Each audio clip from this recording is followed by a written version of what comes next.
Welcome to విధాత. ఈ రోజు మన స్టూడియోలో మనతో మాట్లాడడానికి మలిదశ ఉద్యమంలో మొట్టమొదటి తెలంగాణ ఉద్యమకారుడు, అనేక సామాజిక ఉద్యమాలలో పాల్గొన్నటువంటి నాయకుడు, అనాథలందరికీ అమ్మా నాన్న అయినటువంటి తెలంగాణ బిడ్డ, ఇవాళ భారతదేశం రక్షణ కోసం భారత్ బచావో ఉద్యమానికి తెలంగాణలో నాయకత్వం ఇస్తున్నటువంటి నాయకుడు గాదె ఎన్నయ్య గారు మనతో ఉన్నారు. ఇప్పుడు ఆయనతో మాట్లాడదాం. నమస్కారం అండి. నమస్తే. మీరు భారత్ బచావో ఉద్యమంలో తెలంగాణకు సంబంధించినటువంటి కీలక బాధ్యత నిర్వహిస్తారు. ఎందుకోసం ఈ భారత్ బచావో ఉద్యమాన్ని చేపట్టాల్సి వచ్చింది? అంటే భారత్ బచావో అనేది ప్రధానంగా ఒక నిర్దిష్టమైన లక్ష్యాలతోటి రూపొందించబడింది. భారత రాజ్యాంగాన్ని కాపాడుకోవాలి, భారత ప్రజాస్వామ్యాన్ని కాపాడుకోవాలి, భారతదేశ సెక్యులరిజాన్ని కాపాడుకోవాలి, భారతదేశ ఫెడరలిజాన్ని కాపాడుకోవాలనేది ప్రధానమైనటువంటి లక్ష్యాలతోటి కూడుకున్నటువంటిది మేనిఫెస్టో పర్స్పెక్టివ్ పేపర్ దాని మీద రూపొందించబడింది. అయితే మరి ఇప్పుడు భారత రాజ్యాంగానికి వచ్చిన ప్రమాదం ఏందని చాలామందికి డౌట్ ఉండవచ్చు. ప్రధానంగా ఇప్పుడున్నటువంటి పరిస్థితులలో బీజేపీ అది పాలనా రూపంలో బీజేపీ ఉన్నప్పటికీ దాని వెనుక ఉన్నటువంటి ఆర్ఎస్ఎస్ ఏదైతే ఈ మనువాద మతోన్మాద విధానాలతోటి ఆశయాలతోటి లక్ష్యాలతోటి ముందుకు వస్తూ ఉన్నదో అది దేశానికి పెద్ద ప్రమాదమైనటువంటి విషయంగా ఈరోజు సరే అందరికీ అర్థం కాకపోవచ్చు, అవగాహన కాకపోవచ్చు. బీజేపీలో ఉన్న ఆర్ఎస్ఎస్లో ఉన్న లేకపోతే బీజేపీ అనుబంధ విభాగాల్లో ఉన్నటువంటి ఆదివాసీలకి, దళితులకి, బహుజనులకు అర్థం కాకపోవచ్చు. కానీ ఇది ఎంత ప్రమాదకరమైందో మనలాంటి వాళ్ళకైతే అర్థమవుతా ఉన్నది. కాబట్టి భారత రాజ్యాంగానికి ప్రమాదం వచ్చి కూర్చున్నది. నేను అనుకుంటా 2024 తర్వాత ఇదే బీజేపీ మళ్ళా కేంద్రంలో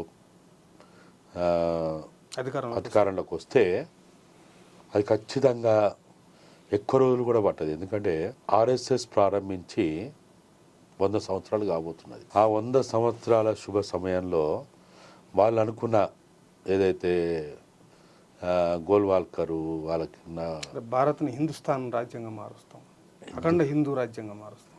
హిందుస్థాన్ అనేది వాళ్ళకొక అదొక స్లోగనే, కానీ హిందువుల ప్రయోజనాలు కూడా దాంట్లో లేవు.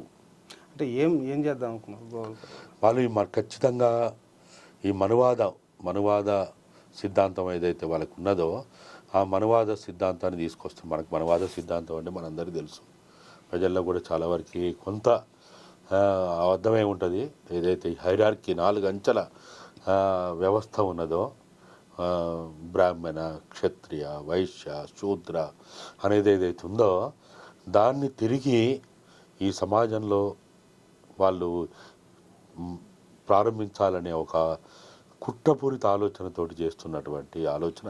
బీజేపీ ఆర్ఎస్ఎస్ సిద్ధాంతాలతో మరోసారి అధికారంలోకి వస్తే కుల వ్యవస్థని కట్టుదిట్టం చేసే ప్రమాదం ఉందా? చాలా ఉంది. రాజ్యాంగం పోయిన తర్వాత ఇంకేముంటుంది ఆడ? రాజ్యాంగం అనే దాన్ని ఇప్పుడు ఆల్రెడీ 33 మందితోటి నూతన రాజ్యాంగాన్ని, వాళ్ళు అనుకున్న రాజ్యాంగాన్ని ఏర్పాటు చేయడానికి ఆల్రెడీ దానికి ఒక కమిటీ వేసుకున్నది, దానికి రూపకల్పన జరిగింది. అనేక దఫాలుగా వాళ్ళు చర్చోపచర్చలు చేసి దాన్ని ఆల్రెడీ తయారు చేసి పెట్టిండ్రు. నేను అనుకుంటా 2024 తర్వాత వాళ్ళు ప్రభుత్వం వస్తే వాళ్ళు ఖచ్చితంగా ఒక కుంభమేళా నిర్వహిస్తారు. అక్కడ వేద మంత్రతంత్రాలతోటి ఇవాళ రూపొందించుకున్న భారత రాజ్యాంగాన్ని వాళ్ళు అక్కడ ఆవిష్కరించి దాన్ని తీసుకొచ్చి ఇప్పుడు మనం చూస్తాం కదా, నూతన పార్లమెంట్లో ఏం పెట్టిండ్రు? భారత రాజ్యాంగ పీఠికని పెట్టాల్సిన స్థలంలో రాజదండును పెట్టిండ్రు. అది దేనికి నిదర్శనం అంటే రేపు రానున్న రోజుల్లో ఒక దండన కలిగినటువంటి వాళ్ళు చేయాలనుకున్నటువంటి మనువాద సిద్ధాంత ప్రాతిపదికగా వాళ్ళు దాన్ని తీసుకొస్తారు. పెద్ద ఆలస్యం ఏం చేయరు వాళ్ళు. ఇప్పటికిప్పుడు చూడాలని మనం సరే ఇండియన్ పీనల్ కోడ్ ఇవన్నీ మార్చేసిండ్రు కదా, మార్చేసిండ్రు, ఇంకా మారుస్తారు. అనేక నూతన చట్టాలు తీసుకొస్తారు, చాలా మార్పులు చేర్పులు చేస్తారు. ఇప్పుడు మనం చూస్తూ ఉన్నాం కదా, 170 పోయింది, ఆదివాసీ చట్టాలు పోయినాయి, షెడ్యూల్ 4 and 5 పోయింది, అన్నీ పోతా ఉన్నాయి. ఏముండదు ఇక్కడ. బీజేపీ అధికారంలోకి వస్తే నిమ్న కులాలు నిమ్న జాతులకు ఇక్కడ మైనార్టీ హక్కులు వేయబడతాయి అనేది మీరు ఏమైనా అనుకుంటున్నారు? నేను అనుకోవడం కాదు, కనపడుతున్నది అది. యూసీసీ తెచ్చాను, ఎందుకు తెచ్చాను? యూనిఫామ్ సివిల్ కోడ్ ఎవరి కోసం తెచ్చారు? ఇట్లా ఒక్కొక్కటి వాళ్ళు చాప కింద నీళ్ళలాగా చాలా పకడ్బందీగా పేర్లు మార్చే విషయంలో కావచ్చు, లేకపోతే చట్టాలు మార్చే విషయంలో కావచ్చు, చాలా జాగ్రత్తగా వాళ్ళు అటువైపు ప్రయాణిస్తూ ఉన్నారు.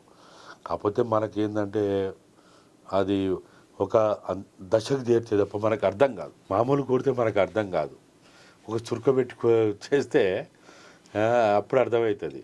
కాబట్టి ఇప్పుడు భారత సమాజం, భారతదేశ పరిస్థితి చాలా భయంకరమైన పరిస్థితిలో ఉంది.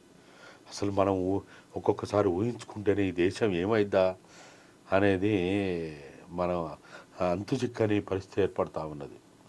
కాబట్టి ఇప్పుడున్న పరిస్థితులలో ఈ భారత రాజ్యాంగం, భారత ప్రజాస్వామ్యం, భారతదేశ సెక్యులరిజం, భారతదేశ ఫెడరలిజాన్ని కాపాడుకోవాల్సినటువంటి బాధ్యత బుద్ధిజీవులుగా మనందరి మీద ఉంది. ఈ ఎన్నికల్లో మీ భారత్ బచావో సంఘటన యొక్క ప్రధాన ఎజెండా ఏంటి? ఈ దేశానికి అత్యంత ప్రమాదకరంగా ఉన్నటువంటి మనువాద సిద్ధాంతంతో పాలన చేస్తున్నటువంటి బీజేపీని ఓడించాలి. బీజేపీని ఓడించడానికి ఆ మనువాదాన్ని వ్యతిరేకించే వాళ్ళైనా లేకపోతే బీజేపీని వ్యతిరేకించే వాళ్ళందరూ కూడా ఐక్యం కావాలి. ఈ ఐక్యం మనం ఇప్పుడు ప్రధానంగా వచ్చిన సమస్య ఏంటంటే, ఇప్పుడు మొన్న 302 సీట్లు 3 సీట్లు వచ్చినాయి కదా బీజేపీకి. మరి కానీ వాళ్ళకి పోలైన ఓట్ల శాతం ఎంత? 37. అంటే 63% వాళ్ళకి వ్యతిరేకంగా ఉన్నారు. పోలైన ఓట్లలో 67% మంది వ్యతిరేకంగా ఉన్నారు. 63% వ్యతిరేకంగా ఉన్నట్టే కదా. అంటే ఇప్పటికి కూడా వాళ్ళు చెప్పేటువంటి హిందుత్వ కావచ్చు, లేకపోతే హిందూ ముసుగు కావచ్చు, ఇంకోటి కావచ్చు, ప్రజలు ఎక్కడ యాక్సెప్ట్ చేస్తలేరు. కానీ ఈ 63% విడిపోయినరు. అందుకనే మేము ఎప్పుడు చెప్తా ఉన్నాం, పదే చెప్తా ఉన్నాం, మనం విడిపోయి ఓడిపోతున్నాం, మనం కలిస్తే గెలుస్తాం. మనం విడిపోయి ఓడిపోతున్నాం. ఈ విడిపోయడానికి నా దృష్టిలో అయితే నేను కమ్యూనిస్టులు కారణమే, దళిత సంఘాలు కారణమే, ఆదివాసీ సంఘాల కారణమే, నక్సలైట్లు కారణమే. కాబట్టి ఇప్పటికైనా ప్రజల్ని విడగొట్టడం మనం మానుకోవాలి. పార్టీల పేరుతోటి, సిద్ధాంతాల పేరుతోటి, అనేక రకాల ఆశయాల పేరుతోటి, జెండాల పేరుతోటి, ఎజెండాల పేరుతోటి భారత సమాజాన్ని మనం విడగొట్టినాం. అంటే ఇప్పుడు బీజేపీకి వ్యతిరేకంగా వివిధ పార్టీలు కలిసి ఒక ఇండియా కూటమి, ఇప్పుడు ఈ మనవాద సిద్ధాంతాన్ని ఓడించడం కోసం ఈ ఇండియా కూటమికి మీరు బలపరుస్తాం. మేమైతే ఇండియా కూటమిని మేము తప్పనిసరిగా మీరు ఐక్యంగా ఉండండి, మీరు కూడా త్యాగాలకు సిద్ధంగా అండి. కాంగ్రెస్ పార్టీ అయినా లేకపోతే బాగా కొంత బలం కలిగినటువంటి పార్టీలు కూడా త్యాగాలకు సిద్ధం కావాలి. నా దృష్టిలో మేమైతే ఓపెన్గా చెప్తా ఉన్నాం, మొన్న 5 రాష్ట్రాలు ఏదైతే ఎన్నికలు జరిగినాయో ఈ 5 రాష్ట్రాల్లో కూడా కాంగ్రెస్ పార్టీ త్యాగానికి సిద్ధమయ్యి ఇండియా కూటమి ఒక అంబ్రెల్లాలో ఈ 5 రాష్ట్రాలు ఎన్నికలు జరుగుంటే బీజేపీకి ఒక్క రాష్ట్రంలో కూడా వాళ్ళు గెలవపోదురు. వీళ్ళు ఐక్యంగా లేకపోవడమే వాళ్ళకు శ్రీరామ రక్షణ. కాబట్టి ఇప్పటికైనా మొన్నటి 5 రాష్ట్రాల ఫలితాలు చూసినప్పుడైనా లేకపోతే ఇంకా అక్కడక్కడ ఉప ఎన్నికలు జరిగినటువంటి కొన్ని ప్రాంతాల్లో ఎమ్మెల్యేలు, ఎంపీలు ఐక్యంగా ఉన్న కాడ గెలిచారు. వీళ్ళు విడిపోయిన కాడ ఓడిపోతుంది. కాబట్టి దీన్ని దృష్టిలో పెట్టుకొని ప్రతి ఒక్కరు మేమెక్కువ, ఎదుటోడు తక్కువ, వాడు తక్కువ, వీడు తక్కువ అనే భావనకు పోకుండా ప్రతి పార్టీ త్యాగాలకు సిద్ధం కావాలి. నీ ప్రధాన శత్రువుకు వ్యతిరేకంగా ప్రధాన శత్రువులతోటైనా సరే కలిసి పనిచేయడం అనేది నేర్చుకోవాలి. అది లేకపోతే ఇప్పుడు ఇంకా వీళ్ళని ఓడగొట్టడం అంత తేలిక కాదు. థ్యాంక్ యూ సార్, ధన్యవాదాలు.